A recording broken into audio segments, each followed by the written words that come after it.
Assalamualaikum warahmatullahi wabarakatuh.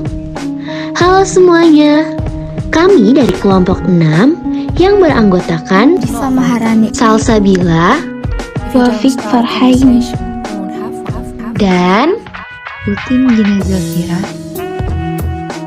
pada kesempatan kali ini kami akan mempresentasikan mengenai pembahasan dan simulasi teknik-teknik konseling perorangan, yang mana di dalamnya itu terdapat dorongan minimal, kontak psikologis, refleksi, dan mengenali perasaan. Oke teman-teman, kalau gitu yuk langsung kita masuk ke dorongan minimal. Oh iya, teman-teman di sini udah pada tahu belum mengenai dorongan minimal? Jadi, dalam hubungan konseling, untuk menunjukkan bahwa konselor berupaya memahami persoalan yang dialami oleh klien, maka diperlukan respon-respon tertentu yang bertujuan untuk merangsang, menguatkan, dan memberi sogokan terhadap klien.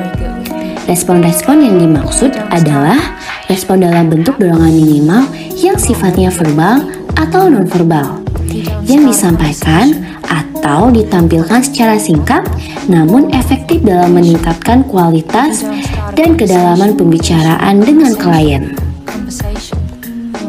Menurut Murno, dorongan minimal adalah isyarat, anggukan, sepatah kata atau suara tertentu, gerakan anggota badan, atau pengulangan kata-kata kunci yang menunjukkan bahwa konselor mempunyai perhatian dan ikut serta dalam pembicaraan klien. Kemudian, penggunaan dorongan minimal ini dilakukan sepanjang proses konseling berlangsung.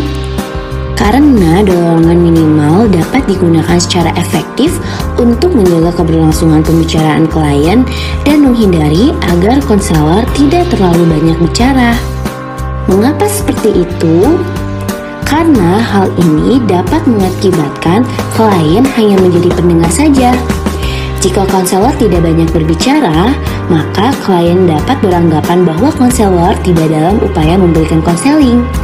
Dengan pemberian dorongan minimal, maka klien akan merasa bahwa konselor secara aktif dan fokus terhadap pembicaraan dan ikut memikirkan serta merasakan apa yang dialami oleh klien. Dorongan minimal ini memiliki tujuan, yaitu untuk mengisyaratkan pada klien bahwa konselor mengikuti pembicaraannya dan memberikan kesempatan pada klien untuk melanjutkan pembicaraannya. Kontak psikologis. Kontak psikologis merupakan keikutsertaan konselor untuk menjadi dan merasakan suasana yang ada dalam diri klien, sehingga terasa ada kaitan antara hubungan atau sambung jiwa antar konselor dan klien. Agar konselor dapat mengadakan kontak psikologis, perlu terlebih dahulu menerapkan kemampuan mendengarkan, memahami, dan merespon masalah klien secara baik. Konselor dituntut dapat memahami masalah klien secara utuh dan menyeluruh serta dapat mengikuti pembicaraan klien secara runtut. Kontak psikologis biasanya bersifat lebih mendalam, menyangkut dan aspek psikologis, dan wujud dari kontak psikologis adalah empati. Jadi, apa itu empati? Empati adalah salah satu kemampuan dasar yang harus dikembangkan konselor dalam setiap melakukan kegiatan konseling. Empati didefinisikan sebagai kondisi maksimal dinamik, yang dimana seseorang konselor ikut merasakan dan atau memikirkan apa yang dirasakan dan atau dipikirkan oleh orang lain atau klien.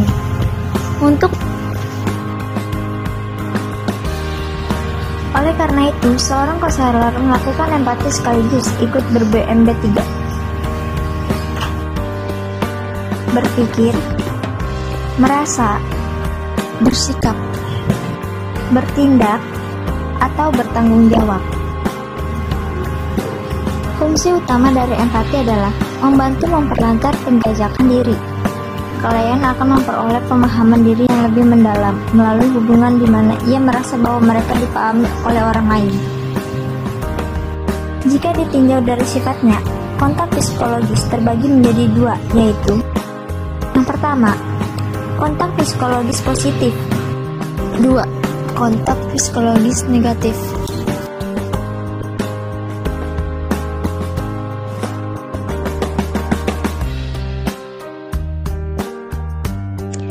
Refleksi. Salah satu tugas konselor ialah sebagai reflektor bagi kliennya. Penggunaan teknik ini dapat memberi kesan kepada klien bahwa konselor benar-benar memahami dan mengerti dengan tepat masalah yang dihadapi oleh klien, serta menerima klien apa adanya. Memakan ungkapan klien merefleksikan dapat dirumuskan oleh konselor dengan menggunakan kata-kata sendiri atau menggunakan kata-kata atau kalimat yang sebelumnya telah diungkapkan klien.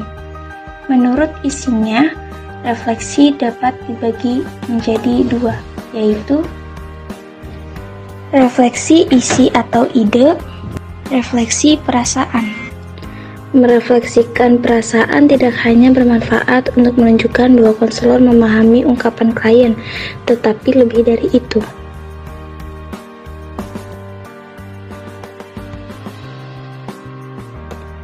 Manfaat menggunakan refleksi perasaan menurut Muhammad Surya. 1. Membantu individu untuk merasa dipahami secara mendalam. 2. Klien merasa bahwa perasaan yang dialaminya lah yang menyebabkan tingkah laku. 3. Memusatkan penilaian pada apa yang sedang dialami dan dirasakan klien. 4. Memberikan kekuatan untuk memilih. 5. Memperjelas cara berpikir klien. 3 hal yang harus konselor perhatikan agar teknik ini efektif. 1. Konselor hendaknya dapat mendengarkan, memperhatikan, memahami, dan merespon pembicaraan dan tingkah laku yang ditampilkan klien. 2. Konselor berusaha menangkap dan memahami apa yang diucapkan klien dan apa yang dilakukan klien.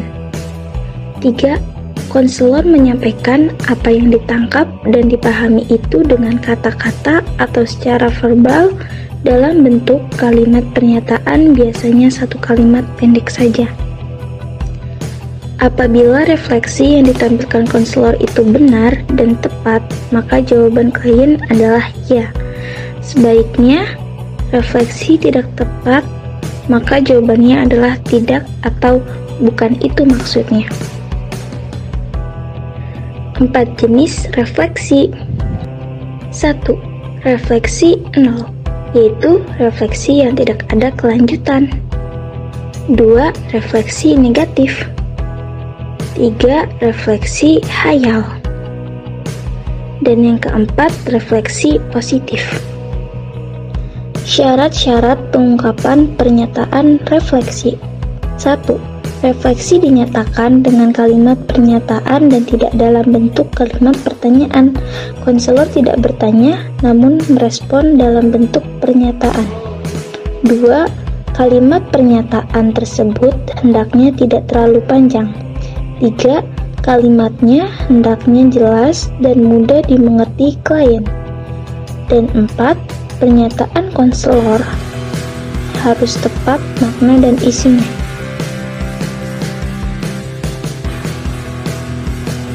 Langkah-langkah melakukan dalam refleksi.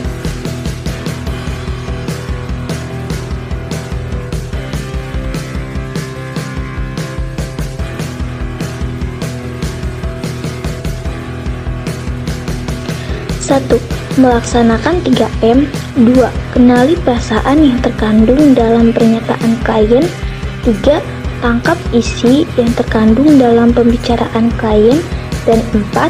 Pantulkan atau alihkan ungkapan perasaan atau isi pernyataan klien tersebut dengan bahasa sederhana.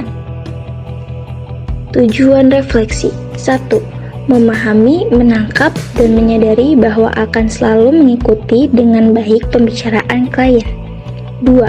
Memiliki kesadaran yang lebih mendalam tentang apa yang dilakukan dan dirasakan oleh klien. Dan 3. Memperoleh pengalaman dan pemahaman yang lebih menyeluruh. Mengenali perasaan atau eksplorasi.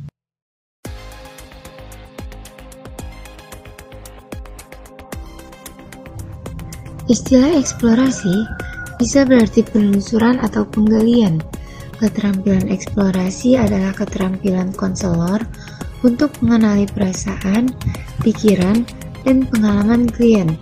Keterampilan ini penting dalam konseling karena terkadang klien menyimpan rahasia, menutup diri, dan diam 1000 bahasa atau tidak mampu mengungkapkan pendapat secara terus terang.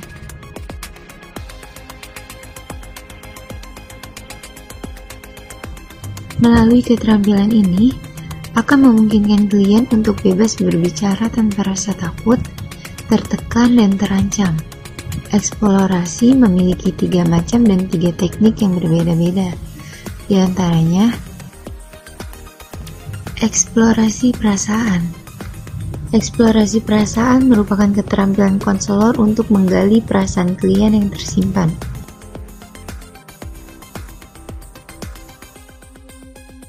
Eksplorasi pikiran merupakan keterampilan atau kemampuan konselor untuk menggali ide, pikiran, dan pendapat klien. Eksplorasi pengalaman.